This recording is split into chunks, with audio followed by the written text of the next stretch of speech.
What's up, everybody? It's me. I'm back with another review, and today I'm talking about the new Netflix documentary that came out last Tuesday called Take That.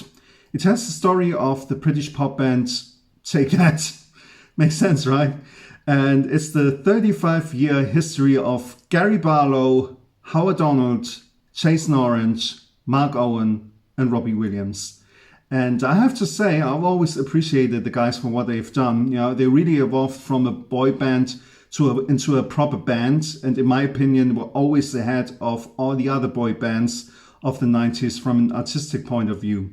And it's a 3-part series featuring previously unreleased VHS footage and new interviews with Gary, Mark and Howard.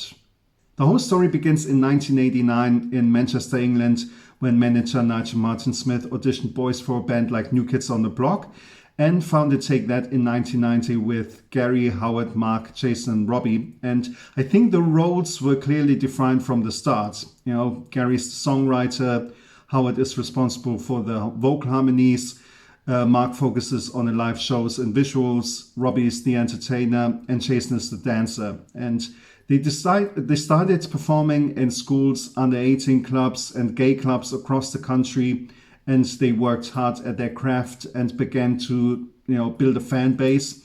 And they really had to work hard, to make an impact, because back then there was no internet and no social media, none of that stuff. And they really had to travel up and down the country, to make contact and to be seen. And it also took them 2 years to grow and develop, because although I think they put a lot of effort into the band, the songs weren't particularly good. The first few songs they did, sounded dated, and Gary needed to improve his songwriting skills. Then in 1991, their first single, financed by Nigel Martin Smith, was released, Do What You Like. Again, not a brilliant song, and the video, it's one of the worst music videos ever made. But the irony is that it was the best thing they could have done, at that time, because let's face it, if they had shot the video in just jeans and t-shirt, probably no one would have cared. But watching it today, you can't believe that 20 years later, the same guys would fill Wembley Stadium 8 times. Gary Barlow would receive an OBE, and Robbie Williams would be an international successful solo artist. But it also helped them to gain attention, but because slowly but surely record companies took notice of them, and eventually BMG signed them, and they released Promises, their first top 40 hit, followed by Once You've Tasted Love, which didn't do so well, and they were on the verge of being dropped. And they released a cover version of It Only Takes a Minute, and finally made it onto Top of the Pops for the first time, and landing their first top 10 hit in the UK.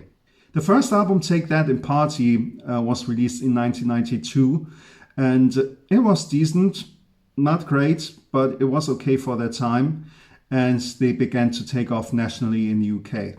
In 1993, they released their second album, Everything Changes, which was the band's international breakthrough, and my dad, funnily not my mom, my dad bought the album, and my parents recorded it on cassette. Those were the days. And I still know these songs by heart today. So I think Pray was the first Take That song I ever heard. The bridge has always been my favorite part. Surely we must be inside. And Pray was also their first #1 single in the UK, and the first of 12 in total. And they toured all over Europe, and again, there was no internet, no social media, so they had to travel to every corner of the continent, but it paid off for them. Their third album, Nobody Else, followed in 1995, and like all the other albums in the 90s, was written almost exclusively by Gary. And I have to say, for me, Gary Barlow is one of the last real songwriters alongside Noel Gallagher, because he wrote all the songs himself. Unlike some other pop stars today who claim to be songwriters but need 5, 6, 7 other people to write a 3-minute song.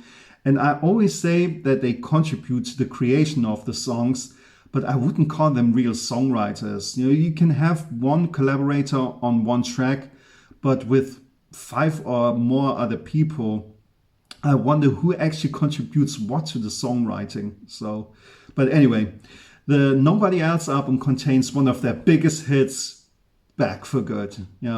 Back for Good was Gary's little masterpiece at that time. That song aged quite well. Even if you heard it hundreds of times in the last 30 years, it still sounds good, And also, even people who didn't care about Take That at all couldn't deny that the tune was something special.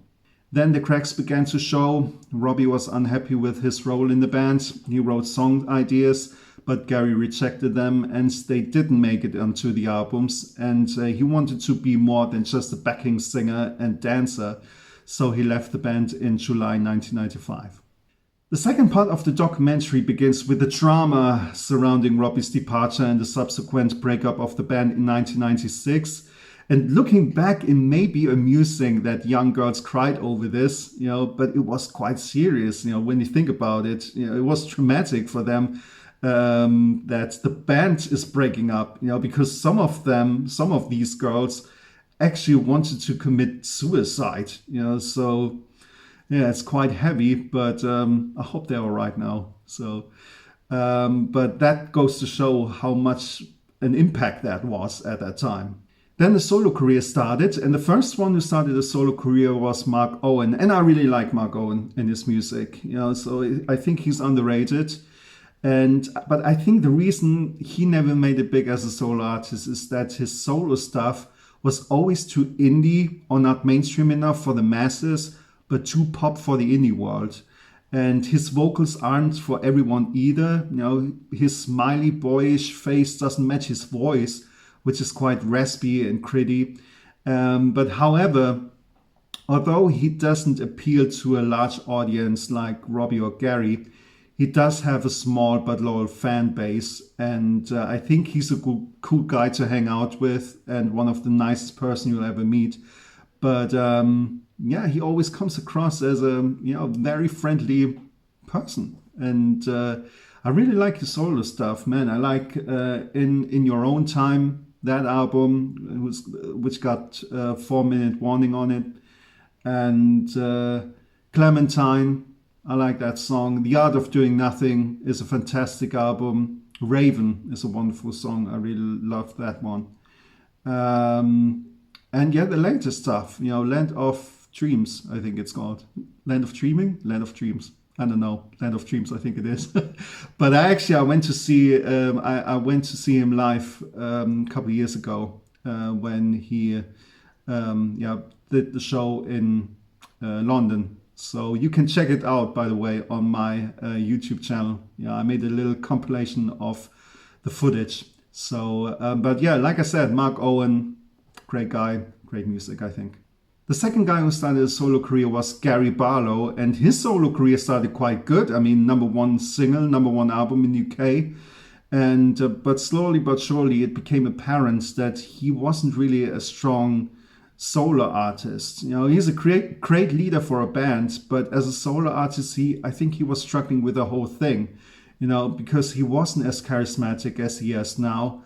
And musically, he also wasn't bringing anything particularly interesting to the table. And then the second album came out, his second solo album, and it flopped hard. And he got dropped by the record company, the same record company he made a fortune for, by the way. And yeah, he pretty much became the laughing stock of the whole nation. So yeah, it was really a traumatic time for him. The third one who started his solo career was Robbie Williams, and his solo career started quite good. I mean, he had top 10 singles in the UK, but his album didn't do well. But then obviously Angels happened, and he was damn lucky that Angels was the song that saved him, because before that he just had a big mouth but little to show for it. And like I said, Gary must have felt miserable as hell at that point, because you're the supposed talent in the band and the press sees you as the next big thing. And then suddenly your ex-bandmate and biggest enemy passes you by, gets fame and glory, and you're ostracized by the media. So that's not nice.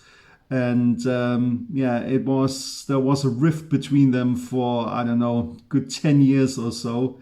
But funny enough, although Robbie didn't like Gary as a person at that time, he still acknowledged his songwriting abilities, and I think that's only fair, because it was Barlow songs who that took the band to the top. So who knows if Robbie would have made it as a solo artist right away. The fourth guy who started a solo career or wanted to start a solo career was Howard Donald, and he also recorded an album, but neither the album nor the first single, Speak Without Words, were released because he realized that a solo career wasn't for him.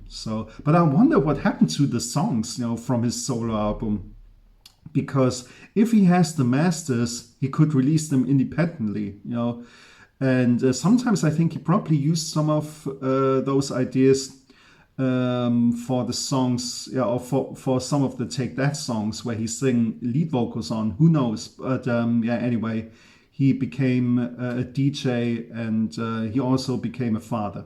The third part of the documentary begins with their return. In 2005, Gary, Mark, Howard, and Jason got together for the documentary For the Record, which achieved high TV ratings, whereupon they decided to reunite and go on tour again. This time, however, there was a big change because their creator and manager Nigel Martin Smith was no longer with them, because Jason no longer wanted to be managed by him. And apparently he wasn't always treated well, and was told he couldn't sing, really. And I think, the reason he was part of the band in the first place was because of his dancing skills. But he was always the only member who didn't sing any lead vocals in the 90s. But that changed in 2006 when they recorded their fourth album, Beautiful World, and Jason took over lead vocals on the song Wooden Boat. And I have to say that he has a lovely voice. It may be not spectacular, but it fits perfectly with these softer songs. For the first time ever, the whole group was writing together, and the first single of the Beautiful World album was Patience. And man, I love this song. I think this is a proper pop tune. Short intro, verse, tension build up, then it explodes with a big chorus, falsetto vocals, harmonies, and then it reaches the climax with the string bombast at the end. Man, it was the best thing they could come up with to start a comeback. Picking up where Back for Good and Never Forget left off, and going even more into an adult contemporary direction. And I think for Gary especially, that song was a statement and basically told all the doubters and naysayers, guess what, motherfuckers, I'm back. So Patience, fantastic tune. And also Shine, they followed with Shine, great song, best Jeff Lynne song, or the best song Jeff Lynne never wrote. And Rule the World is a terrific tune. So yeah, they had great songs. The Circus album followed in 2008, and the subsequent tour was outstanding. I mean, my favorite moment of that show was when they played The Garden, and suddenly this huge elephant appeared. I bet the people who were there thought, what the hell is this? So unfortunately, I didn't see that show live, although I know they'll be playing this show again this summer. But for me, it won't be the same without Jason. However, I saw the guys for the first time on the Progress tour, and thank God I did, because in hindsight, it was the last tour with the original lineup, and it was fucking amazing. Robbie came back in 2010 for the album Progress, and The Flood was the first single. And this is how pop music should be, catchy but sophisticated. And it was the perfect bridge from the post-comeback stuff to the new stuff. And what I like about the Progress album is that they experimented more than ever, because they knew they couldn't go wrong, with Robbie's return. And the reunion was something everyone wanted to see. And it would have been silly to repeat those Moon Tune, Spoon type boy band songs from the 90s. And obviously with millions of records sold and 20 years in the business at that point, you should be allowed to take risk and do something different. And no wonder it received critical acclaim. And it was a great album. I don't know whether Progress or Beautiful World is my favorite Take That album, but I think from an artistic point of view, Progress was the strongest moment. After the Progress tour and his performance with the band at the 2012 Olympics in London, Jason quit Take That in 2014. And the fascinating thing about Jason, in my opinion, is that he knew he was a fantastic performer and wanted to show that to the world. But I don't think he ever liked the business he was in. As far as I know, even his former bandmates hardly ever see him anymore and don't even know where he currently lives. That's the strange part. I think he's a real estate agent now. That's the latest information I have. But I hope he's happy and he's happy whatever he's doing now. So. And that's it. That's the end of the story. I think it's mind-blowing that they're still together after 35 years, with a 10-year break, of course. But who would have thought when they first started out that they would last that long? So because they were put together by a manager to follow his vision, but eventually they took over and persevered. And I believe that as a former manufactured boy band, they have a stronger interpersonal bond than some of the credible rock bands. So, bottom line, I think this documentary is a good introduction for people, especially in the US, who haven't heard of Take That before. It tells the story nicely. But what I missed was that Gary, Mark, and Howard were interviewed, but Robbie wasn't. So that disappointed me a little bit. Because even though he's currently not a member of a band, it would have been easy to get him to comment. It's no surprise that only snippets from old interviews with Jason are included, as he no longer wants to be involved in the entertainment industry. I also would have loved to get more information about the albums and the singles, or the songs, because that became clear in the last part of the documentary, where they skipped 13 years in a matter of seconds. It was a bit of a surprise to me that they decided to show them as a trio for a relatively short period of time, which is still Take That's longest lineup to date, and they made 3 albums since then. I would have loved to get more information about the 3 album, Wonderland and This Life, but overall, it's an entertaining documentary. This was my review of the Netflix documentary Take That. I hope you enjoyed it, and if you did, give me a thumbs up, leave a comment or subscribe to my channel. I would appreciate it, and thanks for watching.